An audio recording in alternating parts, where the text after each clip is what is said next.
CMRL Exalogic കരാറിൽ മുഖ്യമന്ത്രിയുടെ മകൾ വീണ വിജയനെ പ്രതിചേർത്ത് SFIO. വീണ വിജയനെയും CMRL ഉദ്യോഗസ്ഥരെയും പ്രോസിക്യൂട്ട് ചെയ്യാൻ കേന്ദ്ര കമ്പനികാര്യ മന്ത്രാലയം അനുമതി നൽകി. സാമ്പത്തിക കുറ്റകൃത്യങ്ങൾ പരിഗണിക്കുന്ന കൊച്ചിയിലെ പ്രത്യേക കോടതിയിൽ SFIO റിപ്പോർട്ട് നൽകി. വിചാരണ അനുമതിക്ക് പിന്നാലെ മുഖ്യമന്ത്രിയുടെ രാജി ആവശ്യപ്പെട്ട് BJP രംഗത്തെത്തി. വിവാദമായ CMRL എക്സാലോജിക് മാസപ്പടി കേസിലാണ് സീരിയസ് ഫ്രോഡ് ഇൻവെസ്റ്റിഗേഷൻ ഓഫീസിന്റെ നടപടി. മുഖ്യമന്ത്രി പിണറായി വിജയന്റെ മകളും എക്സാലോജിക് കമ്പനി ഉടമയുമായ വീണ തൈക്കണ്ടിയിൽ CMRL കമ്പനിയുടെ പ്രധാന ഉദ്യോഗസ്ഥർ എന്നിവരാണ് പ്രതികൾ.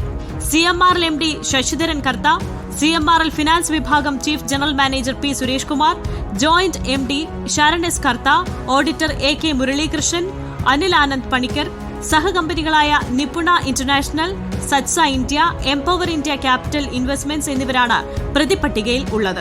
വീണ തൈക്കണ്ടിയിൽ ഉൾപ്പെടെയുള്ളവർക്കെതിരെ കമ്പനി നിയമം അനുസരിച്ച് 10 വർഷം വരെ തടവ് ശിക്ഷ ലഭിക്കാവുന്ന കുറ്റങ്ങൾ ചുമത്തി. കേന്ദ്ര കമ്പനികാര്യ മന്ത്രാലയം നൽകിയ വിചാരണ അനുമതി അനുസരിച്ചാണ് SFIO നടപടി.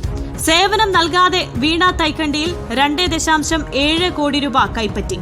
രാഷ്ട്രീയ നേതാക്കൾക്ക് CMRL 182 കോടി രൂപ കോഴയായി നൽകി. കർത്തയുടെ മരുമകൻ ആനന്ദ പണിക്കർക്ക് 13 കോടി രൂപ കമ്മീഷൻ നൽകി. CMRL ഈ തുക കള്ളക്കണക്കിൽ എഴുതി വകമാറ്റി. കോർപ്പറേറ്റ് സ്ഥാപനത്തെ ഉപയോഗിച്ച് നടത്തിയ അഴിമതിയെന്നാണ് SFIയുടെ റിപ്പോർട്ട്. വിചാരണയ്ക്കായി പ്രതി ചേർക്കപ്പെട്ട സാഹചര്യത്തിൽ പിണറായി വിജയൻ ഇന്നു തന്നെ രാജിവെക്കണമെന്ന് BJP സംസ്ഥാന അധ്യക്ഷൻ രാജീവ് ചന്ദ്രശേഖർ. കേരളം കണ്ട ഏറ്റവും വലിയ കൊള്ളയാണ് നടന്നതെന്നും മുഖ്യമന്ത്രിയുടെ മകൾ പ്രതിയെന്നാൽ മുഖ്യമന്ത്രി തന്നെയാണ് പ്രതിയെന്നും പരാതിക്കാരനും BJP നേതാവുമായ ഷോൺ ജോർജിന്റെ പ്രതികരണം. കേരള സംസ്ഥാനത്തിൻ്റെ തീരദേശത്തുനിന്നും ഇവിടെ കൊള്ള ചെയ്യപ്പെട്ടിട്ടുള്ളത് കേരളം കണ്ടതിലെ ഏറ്റവും വലിയ കൊള്ളയാണ് ഇന്ന് SFIO അന്വേഷണത്തിലൂടെ പുറത്തു വന്നിട്ടുള്ളത്. News desk reporter.